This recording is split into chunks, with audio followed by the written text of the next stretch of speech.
এখানে একটা ছেলে আমাকে কমেন্ট করেছে, বলছে দাদা আমি মাধ্যমিক পরীক্ষা দিয়েছি, মাধ্যমিকে পাসও করেছি, কিন্তু আমার 33% নাম্বার নেই, আমি এসএসসিজিডির অ্যাপ্লাই করতে পারবো না, আমি অগ্নিবীরের অ্যাপ্লাই করতে পারবো কি পারবো না এটা বলে দাও।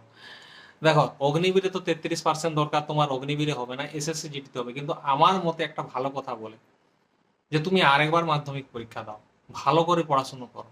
এই কম নাম্বার নিয়ে তোমার কিন্তু অনেক সময় অনেক সমস্যা দেখা দিতে পারে। একটা সুযোগ আছে, আরেকবার মাধ্যমিকটা দিয়ে দাও, সব থেকে বুদ্ধিমানের কাজ। আমাদের সাথে একটা ছেলে প্রথমবার মাধ্যমিক দিল, সে মাধ্যমিকে 3rd ডিভিশনে পাস করলো। পরের বারে সে আবার মাধ্যমিক পরীক্ষা দিল, সেইবারে সে খুব ভালোভাবে 2nd ডিভিশনে পাস করে গেছে, মানে 1st ডিভিশনের কাছাকাছি। সেই ছেলেটা তারপর কি করলো, উচ্চ মাধ্যমিকও দিল।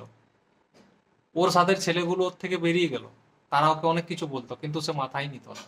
কারণ মানুষের মুখে বলতে তো খরচা লাগে না, অনেক কিছু বলে দেয়।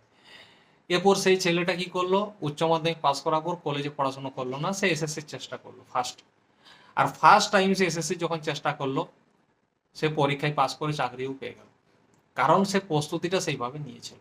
তো এই জন্য চাকরির প্রস্তুতি নিতে গেলে তোমাকে আগে নিজের পড়াশোনার ঠিক দরকার। তাই তোমাকে বলছি যে মাধ্যমিক আরেকবার দিয়ে দাও, সব থেকে ভালো। তো আশা করি কথাটা বুঝতে পেরেছো, চ্যানেলটা সাবস্ক্রাইব করে লাইক কমেন্ট করবে।